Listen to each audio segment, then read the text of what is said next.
జగిత్యాల జిల్లా కోరుట్ల నియోజకవర్గంలో పర్యటించిన రాష్ట్ర ఎస్సీ, ఎస్టీ, మైనార్టీ, వికలాంగుల సంక్షేమ శాఖ మంత్రి అడ్లూరి లక్ష్మణ్ కుమార్ మంత్రికి నియోజకవర్గ కాంగ్రెస్ పార్టీ ఇన్ఛార్జ్ జువాడి నరసింగరావు ఆధ్వర్యంలో ఘన స్వాగతం. బస్టాండ్ వద్ద గల అంబేద్కర్ విగ్రహానికి పూలమాలలు వేసి నివాళులర్పించారు. ఇటీవల వినాయక విగ్రహ తయారీ కేంద్రంలో పనిచేస్తున్న కార్మికుల ప్రమాదవశాత్తు విద్యుత్ ఘాతంతో మృతి చెందగా వారి కుటుంబాలకు ప్రభుత్వం నుండి మంజూరు అయిన పరిహార చెక్కులను పంపిణీ చేశారు. కోరుట్లలోని సోషల్ వెల్ఫేర్ రెసిడెన్షియల్ స్కూల్లో విద్యార్థులతో కలిసి భోజనం చేసి కాంగ్రెస్ పార్టీ ఆవరాయంలో ఏర్పాటు చేసిన కార్యకర్తల ఆత్మీయ సన్మాన కార్యక్రమంలో పాల్గొన్నారు. మంత్రి అడ్లూరి లక్ష్మణ్ కుమార్ మాట్లాడుతూ వినాయక విగ్రహ తయారీ కేంద్రంలో ప్రమాదవశాత్తు విద్యుత్ ఘాతంతో మృతి చెందడం బాధకరం అన్నారు. కార్మికుల కుటుంబాలకు అండగా ఉండే విధంగా 5 లక్షల చొప్పున ప్రభుత్వం తరపున మంజూరైన చెక్కులను వారి కుటుంబ సభ్యులకు అందజేయడం జరిగిందని తెలిపారు. జిల్లాలో విద్యాపరంగా స్కూల్లో మౌలిక వసతుల కల్పన, పక్క భవనాలు ఏర్పాటు, టాయిలెట్లు ఏర్పాటు, మెనూ ప్రకారం భోజన సదుపాయం వంటి అంశాలపై ప్రత్యేకంగా దృష్టి సారించడం జరిగిందన్నారు.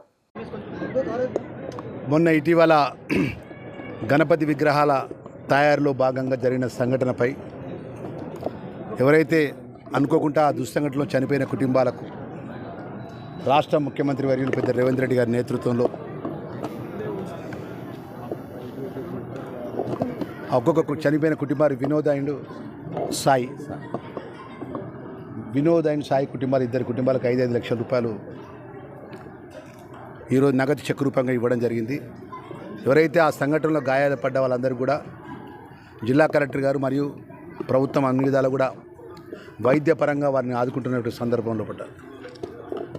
వారికి ధైర్యం చెప్పే బాధ్యతగా ఈ జిల్లా మంత్రిగా మొదటిసారి బాధ్యతలు తీసుకొని ధర్మపురి ప్రజల దయతో లక్ష్మణ సుస్వామి ఆశీస్సులతోని మీ జిల్లా మంత్రిగా మీ అన్నగా ఇక్కడ ఉన్నటువంటి ఈ జరిగిన సంఘటనలో పట్ట ఆ కుటుంబాలను పరామర్శించి ఆ కుటుంబాలకు భరోసా ఇచ్చినటువంటి సందర్భంలో పట్ట ఇక్కడ ఈ ప్రాంతానికి సంబంధించిన ఇన్ఛార్జ్గా ఉన్నటువంటి మా నరసింహరావు గారు మొదటిసారి వస్తున్నాం అన్న అని చెప్తే మరి ఆ సందర్భంగా ఈరోజు ఆ డిపార్ట్మెంట్ శాఖ మంత్రిగా మీ లక్ష్మణ్ కుమార్గా సోషల్ వెల్ఫేర్ డిపార్ట్మెంట్ మా పిల్లలతోని భోజనం చేయాలని నేను, కలెక్టర్ గారు, అదేవిధంగా స్థానిక శాసనసభ్యులు మా నరసింహరావు గారు కలిసి పిల్లలతో కలిసి భోజనం చేయడం జరిగింది. భవిష్యత్తులో కూడా సోషల్ వెల్ఫేర్ డిపార్ట్మెంట్ కానీ, మైనారిటీ డిపార్ట్మెంట్ కానీ, అదేవిధంగా డిజబుల్ కానీ మా డిపార్ట్మెంట్కి సంబంధించినటువంటి ఈ ప్రాంతానికి కానీ తెలంగాణ ప్రాంతం ఉన్నటువంటి అన్ని వర్గాలకు మేలు చేసే విధంగా ప్రత్యేకంగా నిధులు తీసుకొచ్చి పిల్లలకు భవిష్యత్తులో ఈ హాస్టల్కి సంబంధించినటువంటి ఇంకా మిగిలిపోయిన పనులు ప్రభుత్వ పరంగా ఏం చేయగలుగుతాం,